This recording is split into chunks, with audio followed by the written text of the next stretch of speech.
terre bénie, terre fertile, là où Jésus t'appelle pour lui servir, pour te donner des solutions.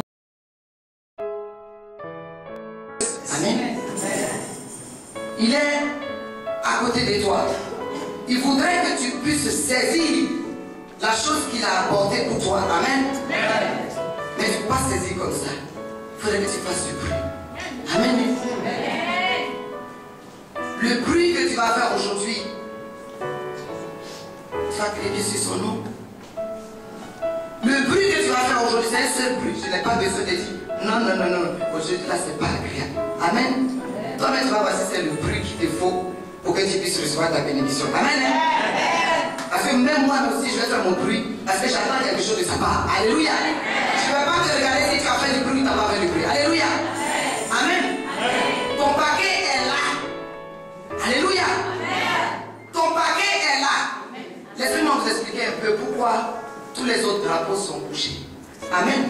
C'est la révélation que le Seigneur m'a accordée. Oh yes. Grâce. Il m'a dit qu'à partir du 1er octobre, jusqu'à ce que les élections se passent en Côte d'Ivoire, que toute l'Afrique soutienne la Côte d'Ivoire. Oh yes. Et comme ce sont les 4 drapeaux qui nous ont fait grâce pour entrer, les 4 nationalités qui ont fait grâce à cette petite église pour entrer ici, c'est pour cela que nous n'avons que 4 drapeaux. Amen. On aurait pu avoir plus parce que c'est toute l'Afrique. Amen. S'il y a palabre chez ton voisin, alléluia. Amen. Tout ce que tu dois faire, c'est de courir aller porter secours à ses voisins.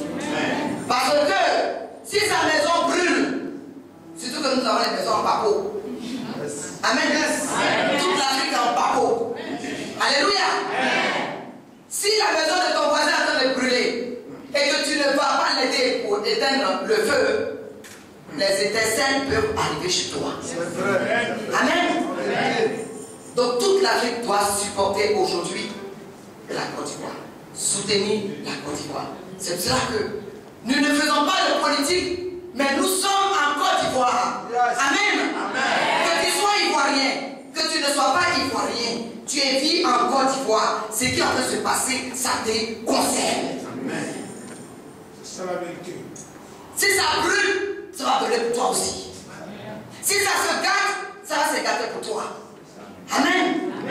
Et donc le Seigneur m'a fait grâce de demander à toute l'Afrique de pouvoir soutenir ces élections. Ça fait 10 ans que la Côte d'Ivoire, il n'y a même plus de papo même sur le pays. Le papo a sauté. Donc que les autres viennent nous aider à remettre le papo pour que nous puissions tous marcher ensemble.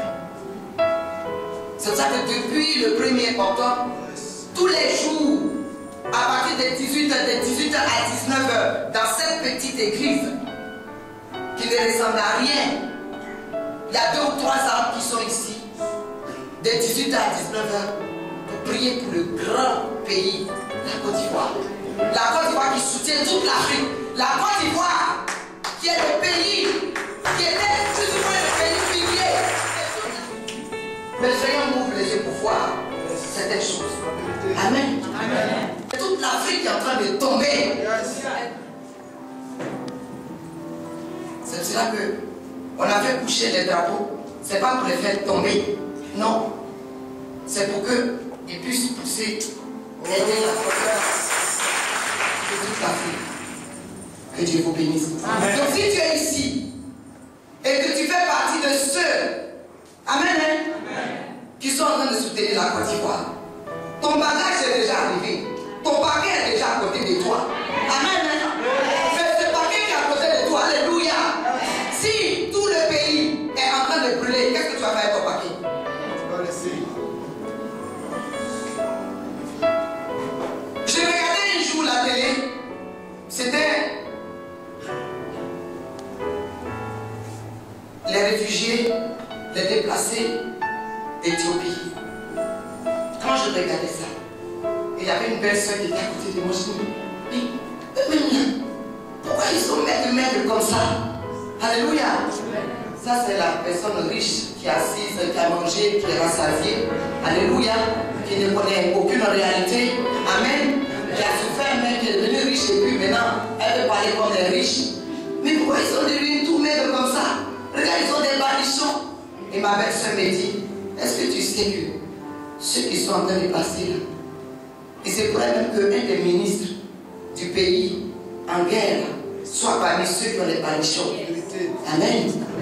Et donc, il ne faut pas penser que ce sont les pauvres qui sont en train de circuler. Il y a des riches parmi. Quand la guerre a été déclarée en Côte d'Ivoire, on a vu ce qui s'est passé au monde. On a tout vu.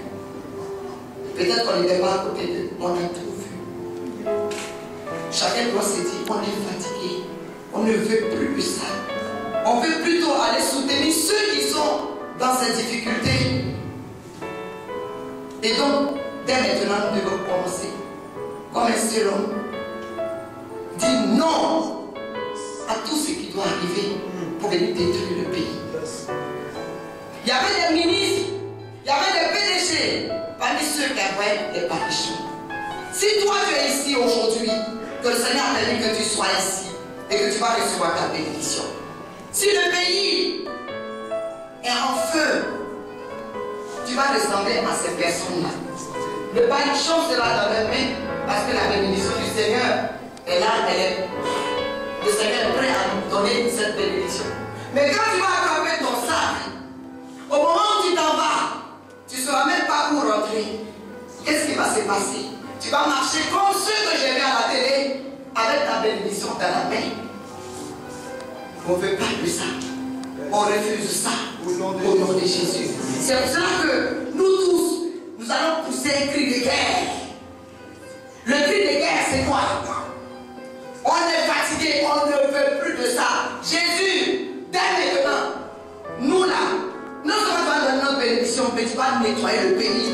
Et nous savons que tu es capable de ça au nom de Jésus. Donc tu vas faire du bruit pour que non seulement tu prennes ta bénédiction, mais en même temps ça pousse ceux qui ne professent pas le nom de l'Éternel, qui seraient incarnés, incrustés dans le pays, pour que tout soit nettoyé, purifié, sanctifié au nom puissant de Jésus. Parce que ton bagage, la bénédiction que tu vas prendre, tu as besoin de ça pour être dans un endroit très propre et très en paix au nom de Jésus. Donc tu vas faire un bruit à la gloire de notre Seigneur. Le Seigneur Jésus-Christ, le roi des rois.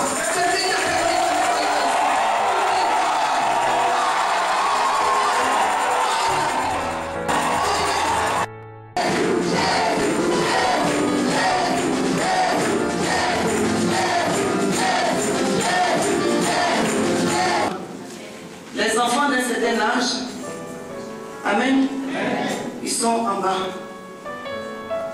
à l'école le dimanche. Amen. Et nous avons 2 classes maintenant. Amen.